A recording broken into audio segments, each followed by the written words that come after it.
તો ચાલો શરૂ કરીએ આજનો નવો જોક્સ. એ પહેલા જો તમે અમારી ચેનલ પર નવા હોય તો અમારી ચેનલ ગુજ્જુ જોક્સને સબસ્ક્રાઇબ કરો. તો ચાલો શરૂ કરીએ. એકવાર એક છોકરો રોતો રોતો ઘરે આવ્યો તો એના મમ્મીએ પૂછ્યું કે બેટા કેમ રડે છે? તો છોકરો કહે મને સરે માર્યો.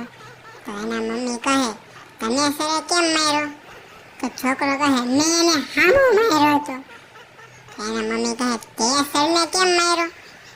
તો છોકરો કહે તો શું કરું? એક તો એને કાળા બોર્ડ ઉપર લખ્યું કે મહાભારત કોણે લખ્યું હતું અને મને ઊભો કર્યો તો મેં 2 લાફા માર્યા. તો શું કરું? એક તો ઈનાઈ લખે અને અમને ખોખે ચડાવે લે.